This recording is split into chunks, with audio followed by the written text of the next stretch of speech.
भोलेनाथा, हे देवा भोलेनाथा, हे दोन राक्षस जे आहेत आम्हाला भरपूर त्रास देतात. हे दोन दैत्य लय त्रास देतात. या पृथ्वी तलावरती त्यांनी भरपूर अत्याचार माजवलेला आहे. लय अत्याचार केलेला आहे. म्हणून शंकर काय सांगतो, काय सांगतो आपल्याला?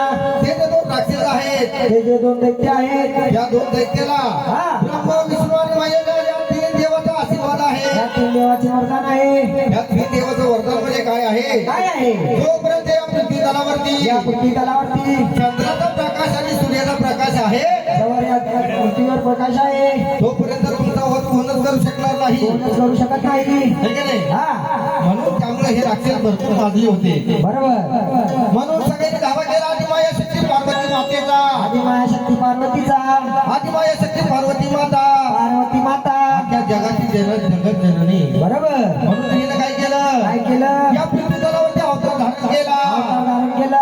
चैत्र पौर्णिमेला, पौर्णिमेला, आता चैत्र पौर्णिमा आली, बरोबर, अंबाबाईची यात्रा आली जवळ, आलेली आहे. है की नाही? मग काय सांगायचं? काय सांगायचं? आई लालावली होमातून जन्मले होमातून 9 दिवस देवीचं आणि दैत्याचं युद्ध चालू झालं. युद्ध चालू झालं. हे दोन राक्षस काय आदिमाया शक्तीला मरत नव्हते. बरोबर आहे. दिवस आणि रात्र त्या अंबाबाईचं आणि त्या दैत्याचं युद्ध सुरू होतं. लुचलं होतं.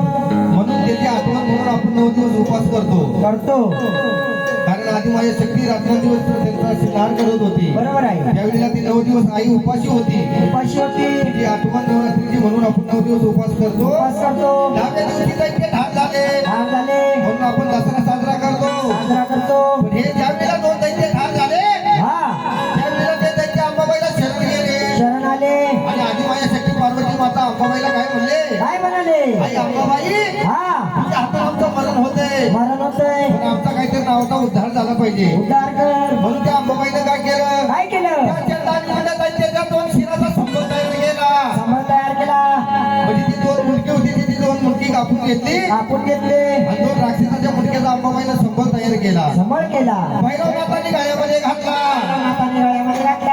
आणि पहिला अंबाबाईचा गोंधळ भैरवनाथांनी केला. भैरवनाथाने केला. जुनी गोंधळाची प्रथा सुरू झाली. सुरू झाली. म्हणून तुझा पूजा अंबाबाई आली. आली. आता हाक मारायची कोणाला? म्हणजे कोणाला?